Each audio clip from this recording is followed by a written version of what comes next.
Professora Regina, que isso, eu acho que a gente precisa depois trazê-la em alguma outra edição para falar desses poemas da Szymborska, né, que são também, como a professora citou ali, também tem essas questões tão interessantes para a gente pensar, né, ecologia e relações ecológicas, e agradeço por essa leitura guiada do poema da Bicha, por mais que ela tenha sido, né, igual a professora falou, estudada e também traduzida, né, pelo Brito aqui, talvez a obra dela ainda também de poesia não seja tão conhecida, infelizmente, e vou trazer algumas coisas que eu pensei enquanto a professora falava e algumas coisas que também li, que sei que esse recorte faz parte de um outro trabalho, né, da professora, publicado na revista Letras, da editora UFPR, acho que foi de 2010, né, professora, que a senhora faz essa leitura, né, essa leitura guiada, enfim, do poema da Bicha, por esse viés, enfim, né, colonial, da colonização, e é muito interessante porque, apesar dela fazer esse jogo de transposição temporal, trazendo janeiros, né, então ela que não é uma palavra, como a professora mesmo coloca, tão utilizada no inglês, né, colocar o mês no plural, né, enfim, e faz essa relação com a passagem do tempo, e aí coloca o nosso olhar, então é um olhar ainda de estrangeiro para esse local, e parece que esse poema, como a professora disse, ele não responde, né, esse conflito, essa tensão que então é colocada ali entre essa visão do estrangeiro para a paisagem brasileira e como essa natureza é colocada em maiúscula e não é colocada no plural, né? Então a gente pensar que é como se tivesse essa ideia de uma natureza só, enfim, num país tão grande de expressão ecológica também tão grande como o Brasil, e fico pensando nessas agigantamentos que ela faz, né? Porque ela fala das samambaias gigantescas e depois coloca os lagartos como dragões. E a professora coloca aqui, eu estou até com o PDF aberto, que em carta ela escreve: essa é a época mais linda do ano por aqui. Árvores floridas de cor branca, púrpura de 2 tons, rosa, amarelo vivo e amarelo pálido, gigantescas. Então, ela sempre lidando com essa ideia, talvez, da natureza única que se expressa dessa forma muito hiperbólica, né? Que talvez fosse uma consequência dessa tentativa dela de elaboração da própria estada dela, né, no país, como se fosse uma própria elaboração mesmo desse novo espaço em que ela se encontrava. E como em outro texto, acho que saiu na revista Piauí, fizeram enfim, chamaram a Bicha de turista profissional, né? Então é como se ela não, por mais que tenha vivido tantos anos no Brasil, talvez ela mantivesse ainda esse olhar estrangeiro, essa não identificação de alguma forma com o país, e é isso que talvez essa tensão do pertencer, não pertencer, que pelo menos eu senti com a sua leitura, essa leitura guiada. Enfim, é só um comentário, não sei se é o que a professora sente também, e enfim, é isso. Na verdade, assim, a relação de Elizabeth Bishop com o Brasil, né, tanto com as questões sociais, políticas, como também com as questões da natureza e tal, eram muito ambíguas, né, assim, ao mesmo, é uma espécie de relação de amor e ódio, né, então, e esse desconforto inclusive, assim,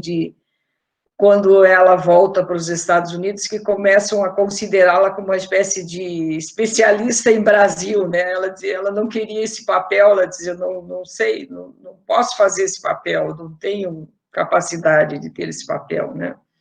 Então, realmente, assim, as cartas dela são magníficas também, né? E demonstram mais precisamente. Os poemas, na verdade, são muito mais distanciados, né? Ela tenta ao máximo não colocar esses sentimentos, né, nos poemas, até pelo tipo de visão que ela tem de poesia, né, da estética dela. Mas as cartas são muito mais pessoais, né, então são escritas para amigos e tal, então ali a gente tem muito mais claramente essa espécie de contradição, né, da relação dela com o Brasil, ao mesmo tempo uma relação muito próxima, mas também essa questão de oscilar o tempo todo, né, de afirmar o tempo todo que ela é uma poeta norte-americana, que ela não é brasileira, que ela não quer ser considerada alguém que é especialista, né? Uma poeta que só escreve sobre o Brasil, sobre a América do Sul, enfim. Então, é uma negociação muito difícil para um artista, né, que lida com a linguagem, principalmente um poeta que lida com a linguagem, estar numa outra cultura, numa outra língua, né, e então o perigo, assim, inclusive, dessa linguagem se ficar a língua original, a língua mãe, ficar um pouco fossilizada, né, porque você está distante daquela renovação constante, diária, quase, da língua, né? Legal, professora. Então, só para trazer uma pergunta que vem aqui do Eric Shen, que também faz parte do nosso grupo de estudos, ele agradece muito pela ótima fala da professora e coloca: o olhar estrangeiro e o nativo percebem coisas diferentes sobre o espaço. Será que a professora poderia comentar um pouco sobre isso na literatura polonesa agora?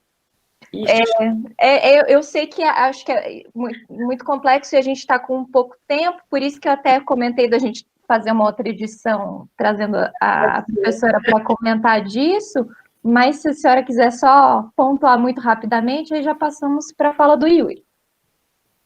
Puxa, na literatura polonesa é muito difícil para mim, porque eu não sou especialista em literatura polonesa, aí tem que perguntar para o pessoal lá de letras polonês, né? O professor Piotr, por exemplo, que é, né, e o Marcelo Paiva também, que são os dois grandes especialistas em literatura polonesa que nós temos aqui disponíveis, né, na UFPR. Sobre a Szymborska, questão do espaço, né, Szymborska. A Szymborska é muito interessante porque ela oscila, assim, ela tem poemas que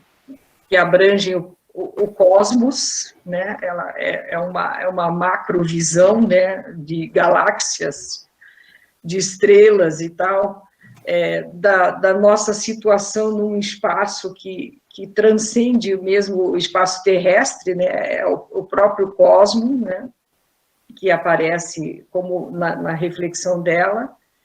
e, ao mesmo tempo, também, ela oscila do outro lado, quer dizer, ela também